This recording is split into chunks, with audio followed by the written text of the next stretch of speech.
மாமதுரை செய்திகள். தமிழகத்தில் ஆசிரியர் தகுதி தேர்வால் பாதிக்கப்பட்டுள்ள அரசு மற்றும் அரசு உதவி வரும் சிறுபான்மை அற்ற பள்ளிகளில் நிரந்தர பணியிடத்தில் 16/11/2012 வரை பணி நியமனம் செய்யப்பட்டுள்ள ஆசிரியர்களின் பணி பாதுகாப்புக்கு சிறப்பு ஆசிரியர் தகுதி தேர்வே ஒன்றே நிரந்தர தீர்வாக இருக்கும் என பல்வேறு ஆசிரியர் சங்கங்கள் தமிழக அரசுக்கு கோரிக்கை வைத்து வரும் நிலையில் இது குறித்து நமது மாமதுரை முதன்மை செய்தியாளர் சிவஞானம் விரிவுரையாக வழங்குகிறார். ஆசிரியர் தகுதி தேர்வு இந்தியா முழுமைக்கும் ஒரு பெரும் பிரச்சனையாக இது எழுந்துள்ளது. கட்டாய கல்வி சட்டம் இந்தியாவில் 23/8/2010 அன்று நிறைவேற்றப்பட்ட பொழுது அதன் அடிப்படையில் மாநிலங்களில் ஆசிரியர் பதவிக்கு நியமனம் செய்யப்படுபவர்கள் ஆசிரியர் தகுதி தேர்வை தேர்ச்சி பெற்றிருக்க வேண்டும் என்பது கட்டாயமாக்கப்பட்டது. அதற்கு ஒவ்வொரு மாநிலங்களும் ஒரு நோடல் ஏஜென்சி அமைத்து அதன் மூலம் தகுதி தேர்வினை நடத்தி ஆசிரியர்களை நியமனம் செய்ய வேண்டும் என்பதுதான் அதன் பொதுவான விதி. தமிழகத்தை பொறுத்தவரை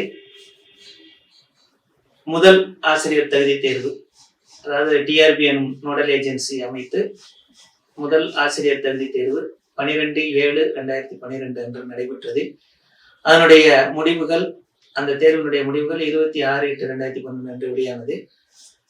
முதலாக ஆசிரியர் தகுதி தேர்வு நடத்தப்பட்டதால் நேர குறைபாடு, வினாத்தாள் வடிவமைப்பில் சில குழப்பங்கள், இதனால் மீண்டும் அதனுடைய முடிவுகள் ரிசல்ட் ரொம்ப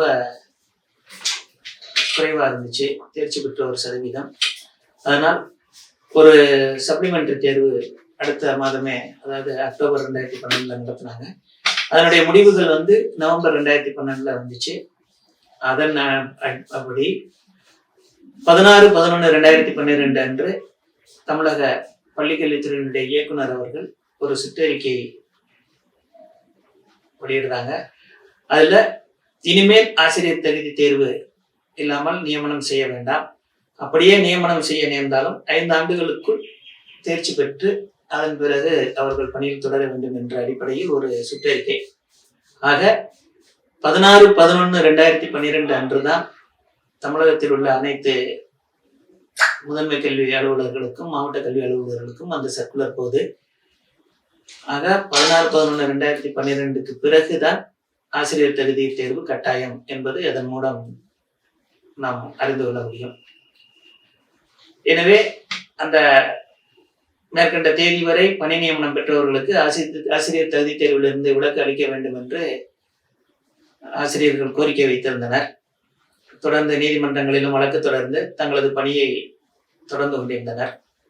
இதற்கிடையே சமீபத்தில் உச்சநீதிமன்றம் தந்த ஒரு தீர்ப்பு அனைத்து வகை ஆசிரியர்களையும் ஒரு பெரும் அதிர்ச்சிக்கு உள்ளாக்கியது. அதாவது 1970க்கு பிறகு பிறந்து பணியில் சேர்ந்தவர்கள் அனைவரும் ஆசிரியர் தகுதி தேர்வில் தேர்ச்சி பெற வேண்டும். ஓய்வு பெறுவதற்கு 5 ஆண்டுகள் இருந்தால் அவர்களுக்கு மட்டும் விதிவிலக்கு. தற்போது பணியில் உள்ளவர்கள் 2 ஆண்டுகளுக்குள் ஆசிரியர் தகுதி தேர்வில் தேர்ச்சி பெற வேண்டும். அப்படி இல்லை என்றால் அவர்கள் பணியில் இருந்து தானாகவே விலகிவிட வேண்டும் என்பதுதான் அந்த உச்சநீதிமன்ற தீர்ப்பினுடைய சாராம்சம். இதன்படி பார்த்தால் நாடு முழுவதும், இந்தியா முழுவதும் சுமார் 25 லட்சம் ஆசிரியர்களுக்கு மேல் இந்த தீர்ப்பினால் சிரமத்திற்குள்ளாவார்கள் என்பதை உணர்ந்து அந்தந்த மாநிலங்கள் இந்த தீர்ப்பை மறுசீராய்வு செய்ய வேண்டும் என்று மனுக்கள் அளித்துக் கொண்டிருந்தனர். தமிழகத்திலிருந்தும் அவ்வாறு சீராய்வு மனு, ரெவியூ பெட்டிஷன் அரசு சார்பாக கொடுத்திருக்கிறாங்க. இருந்தாலும் ஒரு பயம் கலந்த ஒரு சூழல் நிலவி கொண்டுதான் இருக்கிறது. எனவே பல்வேறு ஆசிரியர் சங்கங்களும் மத்திய அரசிடம் வலியுறுத்தி இருக்கின்றன. அந்த சங்க பிரதிநிதிகள் அனைவரும் மத்திய அமைச்சர்களையும் சந்தித்திருக்கிறார்கள். ஒவ்வொரு மாநிலங்களிலிருந்தும் வெவ்வேறு தேதிகளில் தகுதி தேர்வு நடத்தப்பட்டிருக்கிறது. குறிப்பாக தமிழகத்தில் 2012, கேரளாவில் 2013 அல்லது 14, ஆந்திராவில், இப்படி ஒவ்வொரு நம்ம தென் மாநிலங்கள்ல ஒவ்வொரு ஆண்டு அந்த தகுதி தேர்வை நடத்தி இருக்கிறாங்க. அப்படி இருக்கையில அந்த மத்திய அரசினுடைய கட்டாய கல்வி சட்ட அமலான அந்த 23/8/2010 அப்படிங்கிற பொதுவான தேதியை எப்படி அமல்படுத்த முடியும் மாநிலங்கள் அப்படிங்கிறது ஒரு புரியாத புதிராக தான் இருக்குது. இதுல ஒரு வேதனையான அம்சம் என்னன்னா, தமிழகத்தை பொறுத்தவரை இந்த ஆசிரியர் தகுதி தேர்வு எல்லாரும் எழுத வேண்டும் என்று ஒரு சூழல் இருந்தாலும் தமிழக அரசு ஒரு பாரபட்சமான ஒரு முடிவை எடுத்திருக்கிறது என்றுதான் சொல்ல வேண்டும். அதாவது சிறுபான்மை பள்ளி ஆசிரியர்களுக்கு ஆசிரியர் தகுதி தேர்வு எழுதுவதிலிருந்து விலக்கு அளித்து அரசாணை பிறப்பித்திருக்கிறார்கள் சமீபத்தில். அதாவது ஆசிரியர் தகுதி தேர்வு என்பதே தகுதியான ஆசிரியர்கள் தரமான கல்வி அப்படிங்கிற அடிப்படையில தான் நடத்துறோம் அப்படின்னு ஒரு பக்கம் சொல்லிட்டு, அதுல ஒரு தரப்பு ஆசிரியர்களை மட்டும் காப்பாற்றிட்டு அரசு உதவி பெறும் சிறுபான்மையற்ற பள்ளி ஆசிரியர்களை கைவிட்டுட்டது ஒரு வகையில பெருத்த வருத்தம் அளிக்கிறதா தான் அந்த ஆசிரியர்கள்லாம் கருதிட்டு இருக்கிறாங்க. எனவே ஒரே மாதிரியான முடிவு எடுக்கலாம். அப்ப சிறுபான்மை பள்ளி ஆசிரியர்களுக்கு தகுதி தேர்வு எழுதுல இருந்து விலக்கு கொடுத்தது மாதிரி அதை கூட கிறிஸ்துமஸ் பரிசா கொடுக்குறோம் அப்படிங்கிற மாதிரியான ஒரு கருத்தெல்லாம் சொல்லிட்டு இருந்தாங்க. அது மாதிரி பொங்கல் பரிசா தமிழக முதல்வர் அவர்கள் தமிழகத்தில் உள்ள அரசு உதவி பெறும் சிறுபான்மையற்ற பள்ளி ஆசிரியர்களுடைய அவங்களுக்கும் அந்த தகுதி தேர்வுல இருந்து விலக்கு கொடுத்து ஒரு தவிர்ப்பானை வெளியிட வேண்டும் என்பதுதான் அவங்களுடைய கோரிக்கையா இருக்குது. இதற்கிடையில மத்திய அரசு அவசரமா எல்லா மாநிலங்களுக்கும் ஒரு சுற்றறிக்கை அனுப்பி இந்த ஆசிரியர் தகுதி தேர்வுனால பாதிக்கப்பட்டுள்ளவங்க எத்தனை பேர் இருக்கிறாங்க, எந்தெந்த காலகட்டங்கள்ல தேர்வு நடத்தப்பட்டுச்சு, அது முடிவுகள்ல அறிவிக்கப்பட்டுச்சு, அதே மாதிரி எத்தனை ஆண்டுகள் பணியில இருக்கிறாங்க அப்படிங்கிற விவரமெல்லாம் கேட்டு மத்திய கல்வி வாரியத்திலிருந்து கல்வி அமைச்சகத்திலிருந்து அனைத்து மாநிலங்களுக்கும் சுற்றறிக்கை அனுப்பி இருக்கிறதாகவும் விரிவான அறிக்கை கேட்டிருக்கிறாங்க.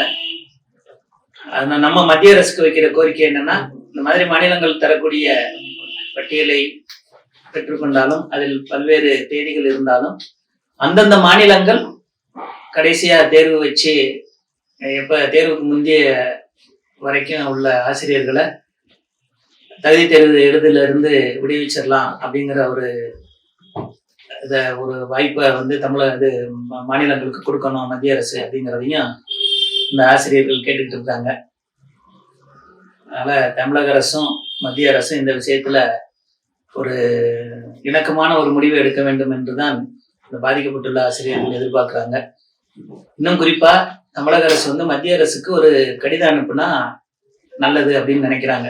அதாவது அந்த 16/11/2012 தான் அதுதான் கடைசியா நாங்க அந்த தேர்வுக்கு முன்னாடி வரைக்கும் பணி நியமனம் பண்ணவங்களுக்கு தகுதி தேர்வுல இருந்து விலக்கு கொடுத்துடலான்னு இருக்கிறோம், அல்லது அவங்களுக்கு ஒரு சிறப்பு தேர்வு வச்சு அவங்கள அப்டேட் பண்ணிக்கலான்னு இருக்கிறோம் அப்படிங்கிறதையாவது தமிழக அரசு மத்திய அரசுக்கு இப்ப கேட்டிருக்கிற புள்ளி விவரத்தோட சேர்த்து கடிதம் அனுப்புனாங்கன்னா நல்லது அப்படின்னு ஆசிரியர்கள் கருதுறாங்க. ஆசிரியர்கள் நலன் காக்கும் தமிழக அரசு என பெருமையாக சொல்லிக்கொள்ளும் தமிழக முதல்வர் அவர்களும் பள்ளிக்கல்வித்துறை அமைச்சர் அவர்களும் உண்மையிலேயே அந்த கூற்று உண்மையாக இருக்க வேண்டும் என்றுதான் இந்த பாதிக்கப்பட்டுள்ள ஆசிரியர்களின் எதிர்பார்ப்பாக உள்ளது. இதற்கு ஒரு நிரந்தர தீர்வு காணணும் அப்படின்னா, நம்ம இப்ப பணியில உள்ள ஆசிரியர்கள் 10 ஆண்டுகள் 15 ஆண்டுகள் 20 ஆண்டுகள் பணியில இருக்கிறாங்க. அவங்கள திடீர்னு வீட்டுக்கு போங்கன்னு சொல்ல முடியாது. அவங்களுக்கு ஒரு வாய்ப்பளிக்கிறது விதமா என்ன செய்யலாம்னா, அவங்களுக்கு ஒரு சிறப்பு தகுதி தேர்வு நடத்தலாம். ஏன்னா தகுதி தேர்வு கட்டாயம் அப்படின்னு உச்சநீதிமன்றம் சொல்லிட்டதுனால அதே தகுதி தேர்வை இவங்களுக்கு மட்டும் பணியில இருக்கிறவங்களுக்கு சிறப்பு ஆசிரியர் தகுதி தேர்வு நடத்தலாம் அப்படின்னு சொல்லி எல்லா சங்கங்களும் கோரிக்கை வச்சிருக்கிறாங்க. குறிப்பா தமிழ்நாடு சிறுபான்மையற்ற பள்ளி ஆசிரியர் கூட்டமைப்பின் சார்பாகவும் இந்த கோரிக்கையை பலமா சொல்லிக்கிட்டே வர்றாங்க மத்திய அரசுக்கும் மாநில அரசுக்கும். அதன் அடிப்படையில சிறப்பு ஆசிரியர் தகுதி தேர்வு ஒன்றுதான் தமிழகத்தில் உள்ள பாதிக்கப்பட்டுள்ள லட்சக்கணக்கான ஆசிரியர்களின் பணி பாதுகாப்புக்கு ஒரு உகந்ததாக இருக்கும் என்பதுதான் அனைத்து தரப்பினரின் கருத்து. தமிழக முதல்வர் அவர்களுக்கும் சிறப்பு ஆசிரியர் தகுதி தேர்வை விரைவாக நடத்தி அனைத்து ஆசிரியர்களையும் பாதுகாக்க வேண்டும் என்று கோரிக்கை வைத்திருக்கிறார்கள். குறிப்பாக முதலமைச்சர் அவர்களும் சமீபத்தில் எந்த ஒரு ஆசிரியரும் பாதிக்காத வகையில் இந்த ஆட்சியை செயலாற்றும் என்று உறுதியளித்திருக்கிறார். தமிழக பள்ளிக்கல்வித்துறை அமைச்சர் திரு அன்பில் மகேஷ் அவர்களும் அதே உறுதிமொழியை வழிமொழிந்துள்ளார். எனவே தமிழகத்தை பொறுத்தவரை ஆசிரியர் தகுதி தேர்விலிருந்து லட்சக்கணக்கான ஆசிரியர்கள் காப்பாற்றப்பட வேண்டும் என்றால் சிறப்பு ஆசிரியர் தகுதி தேர்வை நடத்தி அவர்கள் அனைவரையும் காப்பாற்ற வேண்டும் என்பதுதான். இதற்கு கலைஞர் அவர்கள் ஆட்சியிலும் சில முன்னுதாரணங்கள் இருக்கின்றன. எனவே இதற்கு எந்த வித பிரச்சனையும் வராது. நீதிமன்றமும் இதற்கு குறுக்கே நிற்காது. ஏனென்றால் அரசின் கொள்கை முடிவுகளில் பெரும்பாலும் நீதிமன்றங்கள் தலையிடுவதில்லை. இதற்கு நிறைய முன்னுதாரணங்கள் இருக்கின்றன. எனவே தமிழக முதல்வரும் தமிழக அரசும் பள்ளிக்கல்வித்துறை அமைச்சர் அவர்களும் உடனடியாக நடவடிக்கை எடுத்து தமிழகத்தில் சிறப்பு ஆசிரியர் தகுதி தேர்வை நடத்தி பணியில் உள்ள அனைத்து ஆசிரியர்களையும் காப்பாற்ற வேண்டும் என்பதுதான் நமது வேண்டுகோள். மாமதுரை செய்திகளுக்காக சிவஞானம்.